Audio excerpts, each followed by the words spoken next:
धर्म की प्रक्रियाओं को नहीं जानते हैं, उसमें क्या चीज़ चाहिए, क्या नहीं चाहिए, नहीं जानते हैं, तो या तो वो उस चीज़ को में शिक्षित हों, तब वो उनको प्रबंध में लिया जाए अगर आवश्यकता हो। अगर शिक्षित नहीं है, तो उनका कोई उसमें उद्देश्य नहीं होगा। क्योंकि अगर हम मेडिकल मैन नहीं हैं, तो हम किसी की सर्जरी या दवा देना, प्रिस्क्राइब करना, हम किसी पेशेंट की भलाई कैसे सोच सकते हैं? इसीलिए या तो वो वर्ग अपने को उस तरह से शिक्षित करे। धर्म और संस्कृति में फ़र्क है। धर्म व्यक्ति का अपना व्यक्तिगत जीवन है। हम अगर बौद्ध ज्ञान का प्राप्त करते हैं, तो इसका मतलब नहीं कि हम सनातन हिंदू नहीं रहे। हम जैन धर्म की शिक्षा प्राप्त करते हैं, तो हम नहीं रहे। हम इस्लाम की शिक्षा प्राप्त करते हैं, तो हम सनातन। आपको बताऊं कि बौद्ध धर्म तो हमारा अपना धर्म है। मैं इस्लाम की बात करता हूँ कि मैं इस्लाम की पांचों सिद्धांतों को मानता हूँ।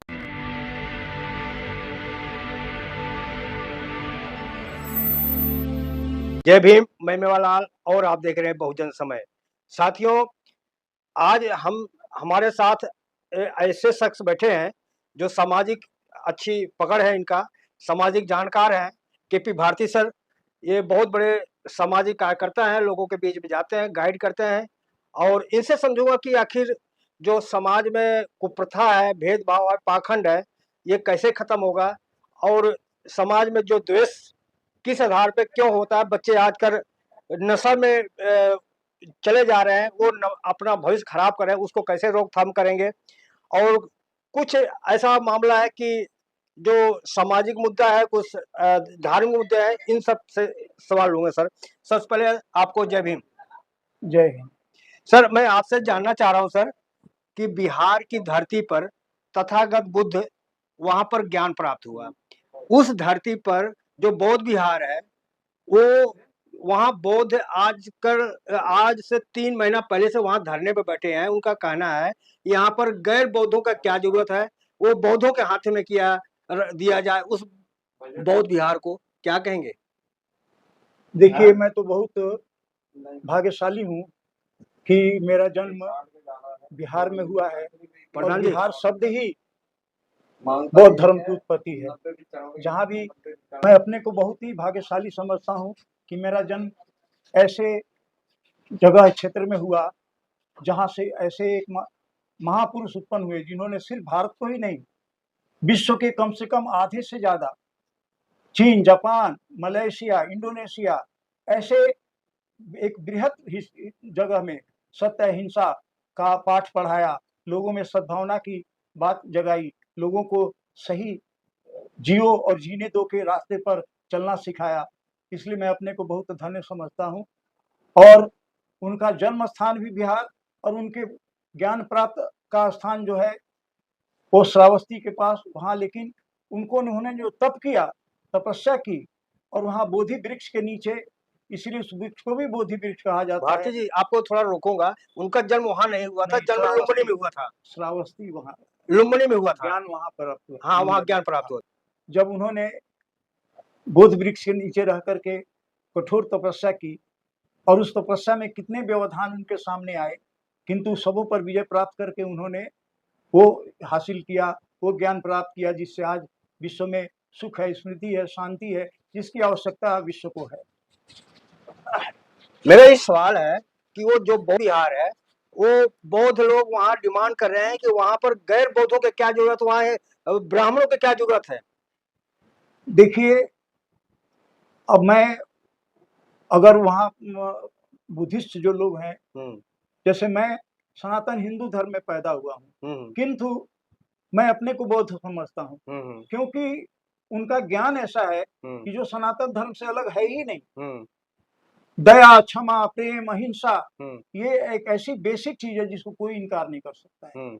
तो अब वो अगर इस बात से कह रहे हैं वहाँ के ब्राह्मण पंडित लोग कि भाई यहाँ मतलब हमारा रहना जरूरी है और बौद्ध समाज हमारा कह रहा है इनकी क्या आवश्यकता है, तो समझना है कि उनकी मानसिकता क्या है, क्यों वहाँ रहना चाह रहे हैं, और क्यों हमारे बौद्ध उनको रहने नहीं देने। क्योंकि अगर बेसिक रूप से देखा जाए, धरातल पर देखा जाए, तो दोनों एक ही रास्ते के अनुयायी हैं अगर प्रबंध में। लेकिन इतना जरूर है कि अगर वो ब्राह्मण लोग हैं, बौद्ध धर्म से शिक्षित नहीं है, बौद्ध धर्म की प्रक्रियाओं को नहीं जानते हैं, उसमें क्या चीज चाहिए क्या नहीं चाहिए नहीं जानते हैं, तो या तो वो उस चीज को में शिक्षित हो तब वो उनको प्रबंध में लिया जाए अगर आवश्यकता हो। अगर शिक्षित नहीं है तो उनका कोई उसमें उद्देश्य नहीं होगा। क्योंकि अगर हम मेडिकल मैन नहीं है तो हम किसी की सर्जरी या दवा देना, प्रिस्क्राइब करना, हम किसी पेशेंट की भलाई कैसे सोच सकते हैं। इसीलिए या तो वो वर्ग अपने को उस तरह से शिक्षित करे। धर्म और संस्कृति में फर्क है। धर्म व्यक्ति का अपना व्यक्तिगत जीवन है। हम अगर बौद्ध ज्ञान का प्राप्त करते हैं तो इसका मतलब नहीं कि हम सनातन हिंदू नहीं रहे। हम जैन धर्म की शिक्षा प्राप्त करते हैं तो हम नहीं रहे। हम इस्लाम की शिक्षा प्राप्त करते हैं तो हम सनातन। आपको बताऊं कि बौद्ध धर्म तो हमारा अपना धर्म है। मैं इस्लाम की बात कहता हूं कि मैं इस्लाम की पांचों सिद्धांतों को मानता हूं और मैं अभी दावा करता हूं किसी भी मुस्लिम व्यक्ति को मेरे सामने बैठाइए और मेरे सामने कुरान का कोई 10-5 श्लोक पढ़ के सुनवा दीजिए, मैं चैलेंज देता हूं कि वो शायद नहीं कर पाएगा। भारती जी, मैं ये आपको रोक रहा हूँ। उनका कहना है, जो भंते लोग हैं वहाँ बुद्ध विहार में मांग कर रहे हैं, उनका कहना है कि अगर यहाँ पर ब्राह्मण लोग 4 ब्राह्मण 4 बौद्ध और एक वहाँ का मजिस्ट्रेट, वहाँ का नियम है कि वहाँ पर रहेगा। उनका कहना है कि अगर 4 यहाँ पर ब्राह्मण रखे जा रहे हैं तो क्या जो अयोध्या का राम मंदिर है तो उसमें क्या बौद्धों को रखेंगे? ये उनका कहना है। क्या कहेंगे इस पर? नहीं, अगर ऐसी बात है तो सब जगह ऐसा होना चाहिए।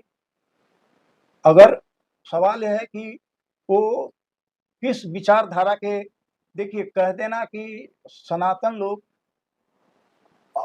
अब किस विचारधारा के हैं। जैसे मैं अपनी आप एक बात कह रहा था कि कुरान शरीफ की आयतें जो हैं वो मुझे याद हैं बिल्कुल। अगर आप कहेंगे तो मैं सब कुछ सुना दूंगा।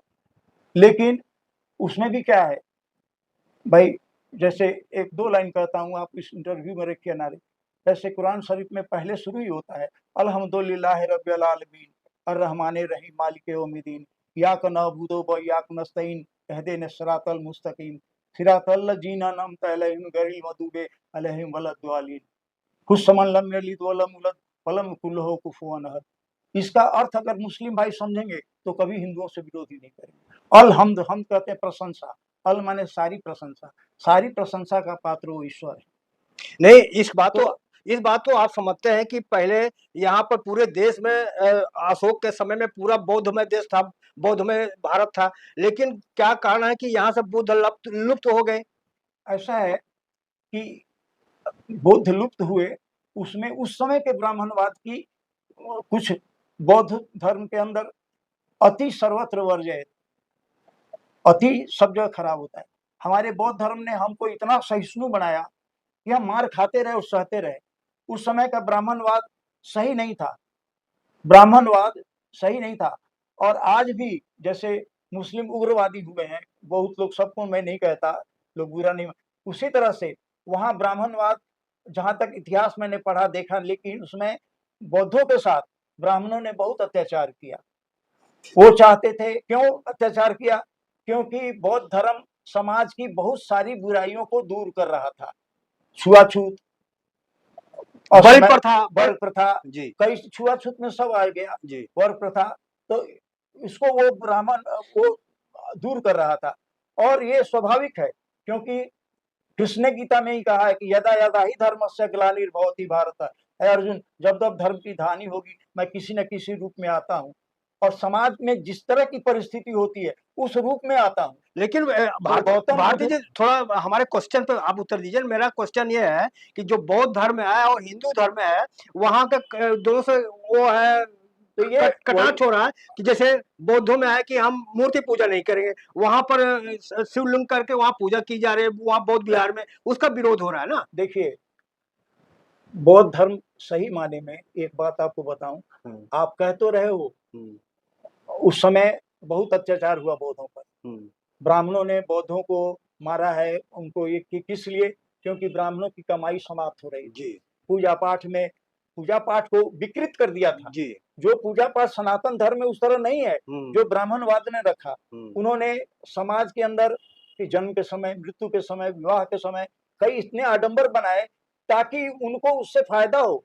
हम लोग भी हिंदू सनातनी है, लेकिन हम उस चीज को खुद भी दूर कर रहे हैं, खुद भी समाज में प्रचार करते हैं, अपने परिवार में भी सब चीज कि ये चीज, ये आडंबर, ये दिखावे दूर हो। अच्छा, थोड़ा-सा मैं आपको क्लियर करना चाह रहा हूँ, रोक रहा हूँ, सॉरी। सनातन और हिंदू मानता है कि एक ही है? नहीं, सनातन हिंदू तो धर्म बना है, एक ज्योग्राफिकल है। जो भी सिंधु, ये नाम हमारा विदेश का दिया हुआ है, यहाँ की उपज नहीं है। अरब के लोग जब यहाँ आए, यहाँ सिंधु नदी उन्होंने पार किया, उसके अल्फाबेट में स की मात्रा नहीं है, स की जगह वो ह बोलते हैं। सिंधु को अपभ्रंश करके वो हिंदू कहने लगे, तो सिंधु के साथ रहने वाले लोगों को उन्होंने हिंदू कहा। अब उस समय हिंदू में यहाँ बौद्ध भी थे, जैन भी थे, सब थे, सिख तो बहुत बाद में हुए थे, सबको उन्होंने हिंदू कहा। लेकिन बौद्ध धर्म जो सनातन धर्म है, उसके बाद जैन धर्म आया है, बौद्ध धर्म आया है। ये एक मार्ग है जो समय समय पर महापुरुषों ने जन्म लेकर के, और जब जब हम पथभ्रष्ट हो रहे थे तब तक उन्होंने सही रास्ता दिखाया, चाहे महावीर स्वामी हो, चाहे हमारे गौतम बुद्ध हो। तो सवाल है कि जब एक महापुरुष आता है समाज की बुराई दूर करने के लिए, तो आप उसको स्वीकार करो। महात्मा बुद्ध का जब अवतरण हुआ तो समाज में बुराइयां थी। आप ये कहना चाहते हैं कि वहाँ बौद्धों को वो जगह मिलना चाहिए?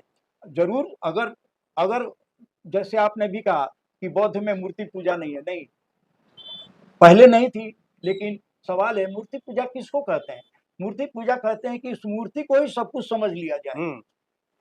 अधिकांश बौद्ध मठ हमने देखा है, चीन में भी है, जापान में भी है, जावा, सुमात्रा, मलाया, सब जगह जहाँ की वहां पर बौद्ध की मूर्ति है कि नहीं? मूर्ति वहां पे तो ये बनाया जा रहा है कि जो 5 बुद्ध मूर्तियां, वो पांचों पांडवों को नाम दे दिया है कि पांचों पांडव हैं।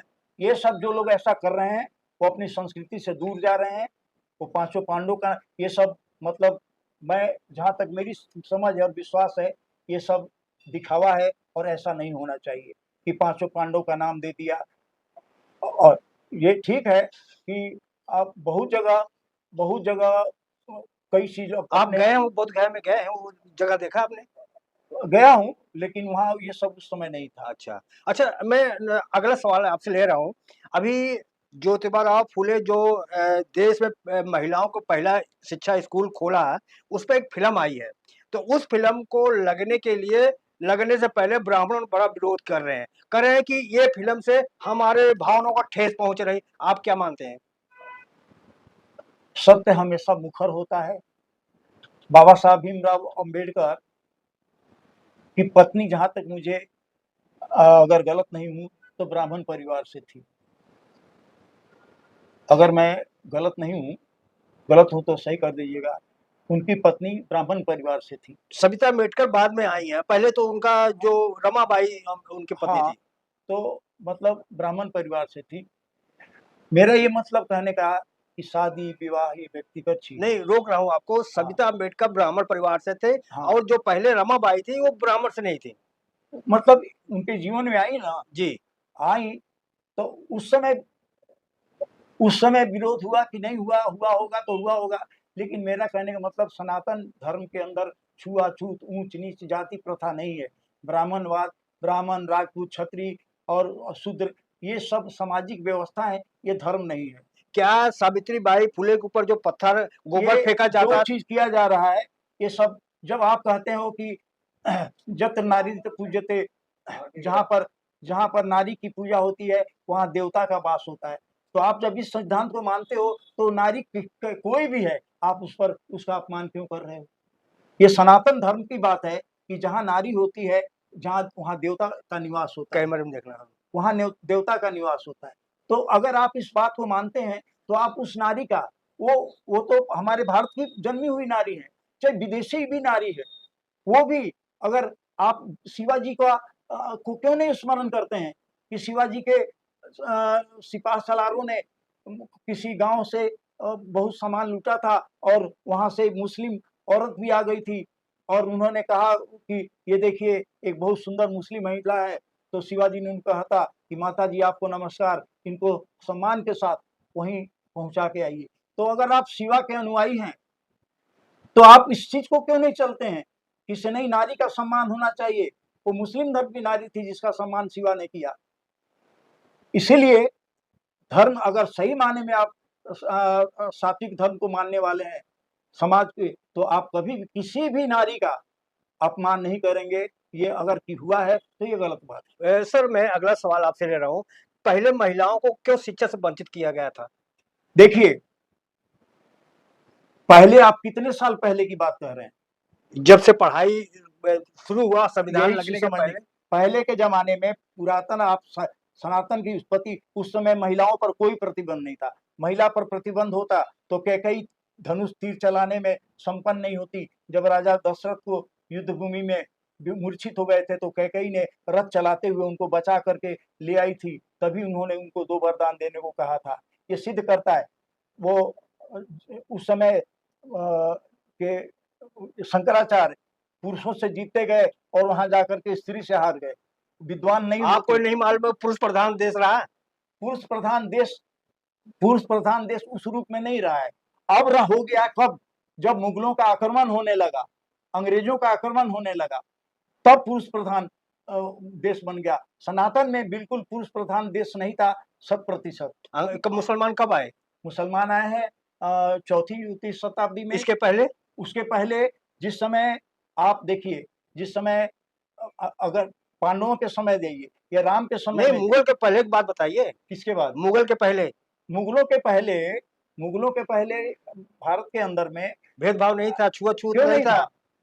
था ये तो कम से कम जब से ब्राह्मणवाद रहा है तो ब्राह्मणों ने अपने आप मानते हैं कि महिलाओं को पहले से शिक्षा दी जाती थी? पहले दी जाती थी शिक्षा, युद्ध में भी शिक्षित होती थी और शास्त्रों में भी पंडित हुआ करती थी, पढ़ाई लिखाई होती थी। पर्दा प्रथा उस तरह से नहीं था जिस तरह से मुगलों के आने के बाद हुआ है। सर आप मुझे कंफ्यूज कर रहे हैं। मैं ये कह रहा हूँ कि सती प्रथा हो, अब महिलाओं को शिक्षा हो, ये इसके ऊपर आंदोलन किया जब बाबा साहब अम्बेडकर संविधान में लिखा सबको शिक्षा समान रहेगा, सबको पढ़ने का अधिकार होगा, तब अधिकार मिला। खत्म हो गया था ना बीच में।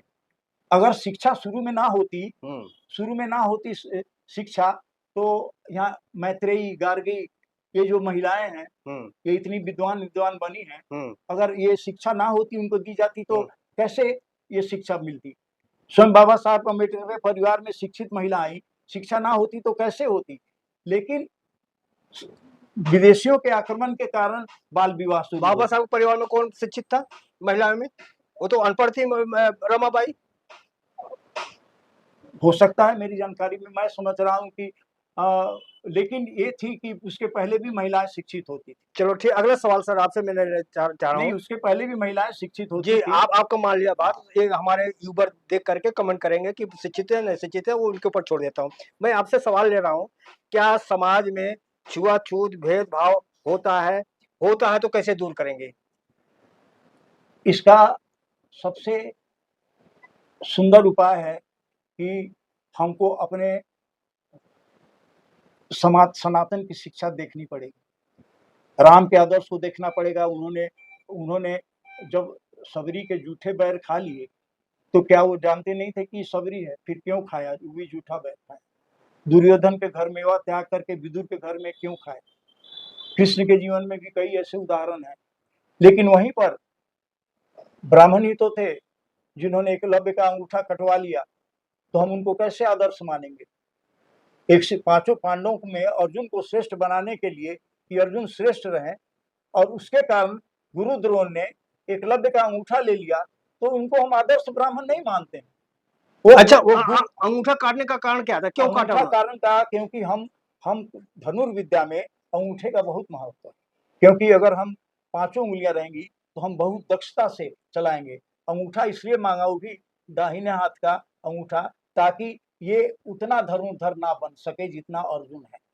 और थोड़ा और क्लियर बताइए कि जो भेदभाव छुआछूत अब जो जातवाद समाज में था, अब खत्म हो गया है, खत्म अभी बाकी नहीं, थ्योरी में खत्म हुआ है, व्यवहार में है अभी। थ्योरी में खत्म हुआ है, व्यवहार में अभी शहरों में 20% है, गाँव में 80-90%। सर जैसे कहते हैं बफर सिस्टम जब से आया, ब्राह्मण क्षत्रिय वैश्य शूद्र एक ही जगह खाना खाते हैं और चले जाते हैं, अब तो भेदभाव खत्म हो गया। देखिए ये थ्योरी में है, प्रैक्टिकल में नहीं। प्रैक्टिकल में नहीं है। बफर में तो जाके खा लेते हैं लोग, बफर में खाएंगे ये तब माना जाएगा जबकि ब्याह शादी में कोई जाति पाति ना पूछे। ब्याह शादी में जाति पाति, जहाँ तक मैं अपना, जहाँ तक मेरा संबंध है, मेरा विवाह मैंने स्वयं भी जाति में किया था। मेरे लड़के का विवाह वाल्मीकि परिवार में हुआ।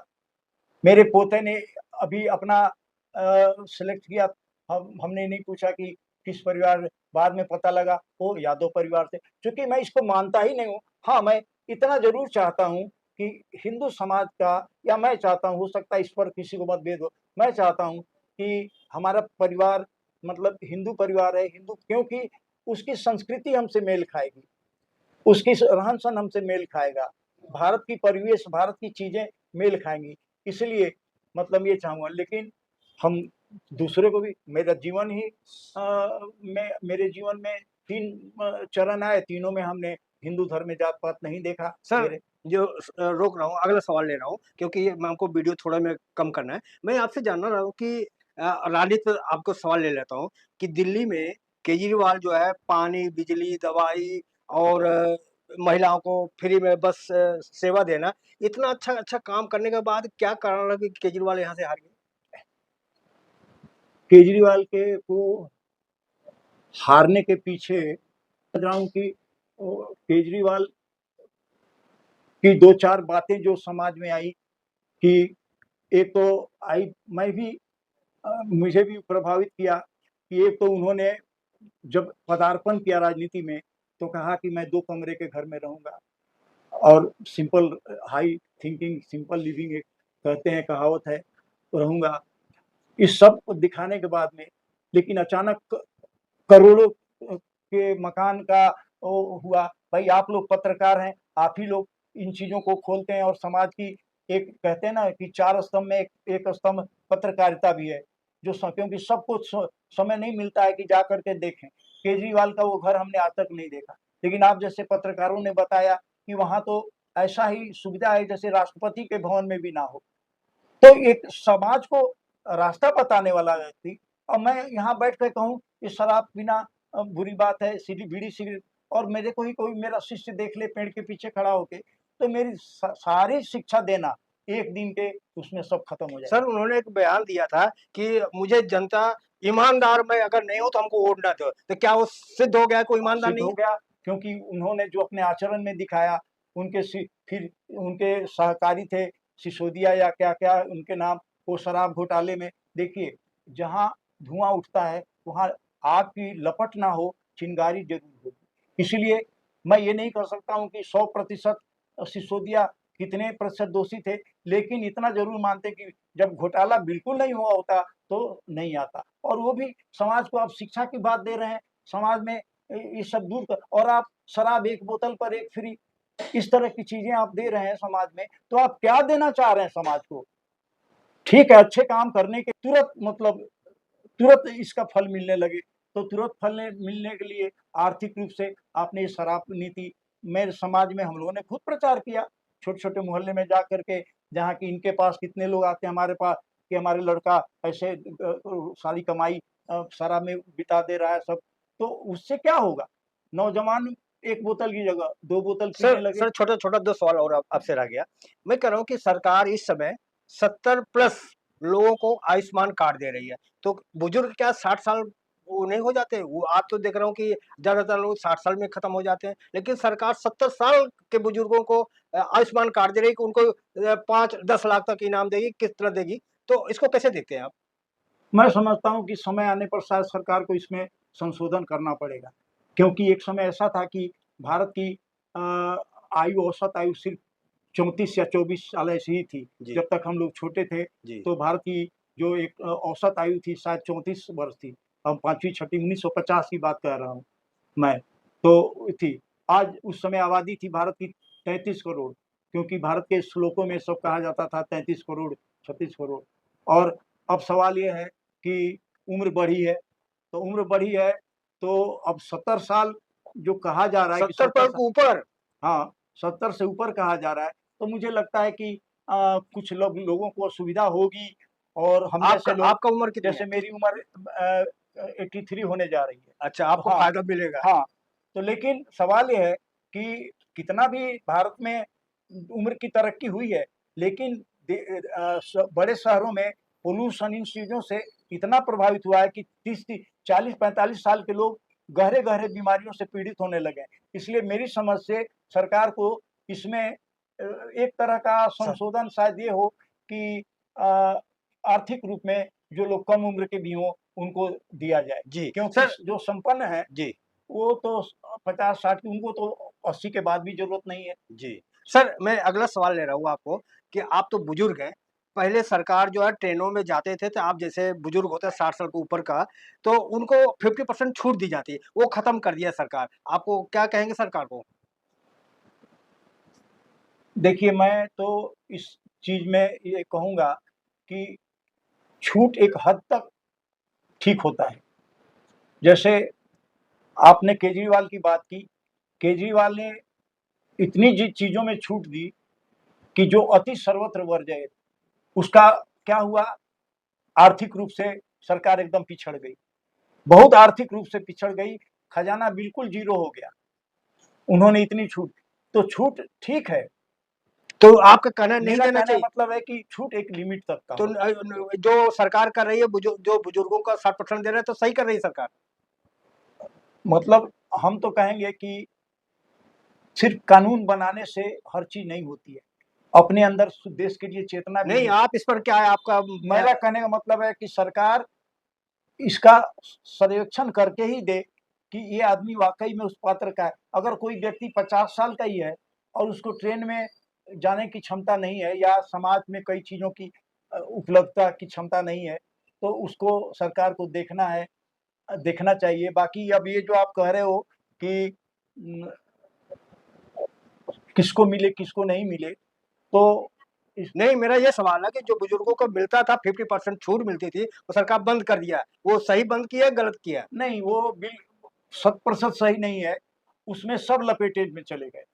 ये कहावत है कि जो, गरीब भी, अमीर भी। हाँ, वो चले गए। इसीलिए सरकार को उस छूट देने में, जैसे समाज में कई चीज़ें हैं, जैसे कार्ड में, राशन कार्ड में येलो कार्ड, ग्रीन कार्ड है ना, इस तरह से ही समाज हर आदमी के साथ, उसकी सामाजिक स्थिति के साथ उसके पास हो कि भाई ये लायबल है कि नहीं, ये वाक़ई में वो छूट के लायक है कि नहीं, तो सरकार दे। छूट चाहिए, मेरे समझ से छूट जो आवश्यक लोग हैं, उनको मिलना सर चाहिए। अब नौजवानों के ऊपर मैं पूछना चाह रहा हूँ, आज नवयुवक जो है जो शराब नशा है उसको मॉडर्न के तौर पे यूज कर रहा है, कि इसे हम आधुनिकता दिखाते हैं, तो उसका भविष्य नहीं खराब हो रहा है? गलत कह रहा है, कौन कह रहा है कि हम उसमें दिखाते हैं? बहुत आजकल अब लड़कियां कह रहे हैं, लड़के सिगरेट पी करके और नशा करके, हमारी गलियों में 10-10 साल के लड़के को रोज 4-5 बच्चों को मैं गाली थप्पड़ मार के पीट के तो इनका भगाता हूँ। भविष्य कैसे बनेगा? इनका भविष्य बनेगा, इनके माँ-बाप को सुधरना होगा। जी, लास्ट सवाल आपसे पूछ रहा हूँ। माँ-बाप को सुधरना होगा। सर आपसे लास्ट सवाल पूछ रहा हूँ, क्या आरक्षण होना चाहिए कि नहीं, खत्म होना चाहिए? देखिए, बाबा साहब ने जिस समय ये बनाया था, उस समय बाबा साहब ने, जहाँ तक मैंने संविधान को पढ़ा नहीं है, सुनता ही हूँ कि बाबा साहब ने आरक्षण की एक सीमा बाँध दी थी कि इस समय तक। तो उस समय बाबा साहब को कल्पना होगी कि इस समय तक शायद हमारा भारत ऐसा हो जाए कि आरक्षण की आवश्यकता ना रह जाए। भाई बाबा साहब सर महापुरुष। वहाँ पे मैं आपको कन्फ्यूज़ दूर कर रहा हूँ, वो जो बाबा साहब ने 4 तरह का आरक्षण दिया था। एक तो दिया था आरक्षण, तो नौकरी में आरक्षण, शिक्षा में आरक्षण और प्रमोशन में आरक्षण, और जो राजनीति में जाते हैं उसके लिए 10 साल के लिए था, कि जो राजनीति में जाते हैं उसके 10 साल के लिए था, बाकी में आरक्षण में नहीं था। तो आपको क्लियर कर रहा हूँ। नहीं, तो सवाल ये है कि अगर उन्होंने ऐसा नहीं किया था, क्योंकि उन्होंने जो कुछ भी बनाया है उसमें कहीं भी कट नहीं होना चाहिए। क्योंकि उन्होंने इतनी, अकेला उन्होंने थोड़ी बनाया, कैसे-कैसे विद्वानों का उन्होंने सहयोग लिया, सबका मंथन करके बाबा साहब ने निचोड़ प्रस्तुत किया, जो अब तक अकाट्य है। इसीलिए अगर जो आरक्षण जिसके लिए उन्होंने दिया, अगर उसमें समय सीमा उन्होंने बाँधी, वो समय सीमा पार कर गई, तो फिर राजनीतिकों को देखना कुछ होगा। लोग कह रहे हैं कि आरक्षण खत्म कर देंगे, बंद कर देना चाहिए। क्या संविधान के हिसाब से वो समय सीमा पार हो गई है? नहीं, आप कहते हो कि सबको पढ़ने लिखने का अधिकार दे दिया है, सब अपना वो करें, अब आरक्षण की जरूरत ही नहीं है। मेरे समझ से वो सबको अधिकार वाकई में स्कूलों में, अब किसी सरकारी स्कूलों में किसी बच्चे से फीस नहीं ली जा रही है, यूनिफॉर्म दिया जा रहा है, सब कुछ दिया रहा है, लेकिन आरक्षण मेरे समझ से कब तक? आरक्षण मेरे समझ से कि कुछ लोगों को मैं ऐसे जानता हूँ, बिल्कुल नाम भी ले सकता हूँ, जो इतने समर्थ हैं, वो मतलब एससी से बिलोंग करते हैं, लेकिन इतने समर्थ हैं कि अभी भी वो आरक्षण, तो उनको खुद छोड़ना चाहिए। अभी भी वो आरक्षण लेते हैं, उनके बच्चे आरक्षण ले रहे हैं। आपका आपका लास्ट क्या भी हुआ, आरक्षण चलना चाहिए, अब खत्म बंद कर देना चाहिए? नहीं, जो समर्थ है उनका खत्म कर देना चाहिए, जो असमर्थ है उनको देना चाहिए। चलो ठीक है सर, आपने समय दिया इसके लिए बहुत बहुत धन्यवाद। तो ये केपी भारती सर थे। आप इनका विचार कैसा लगा और हमारा प्रयास कैसा लगा, कमेंट बॉक्स में जरूर आप लिखें। और कहाँ से देख रहे हैं? मैं मेवालाल, बहुजन समाज, दिल्ली। जय भीम, जय भारत।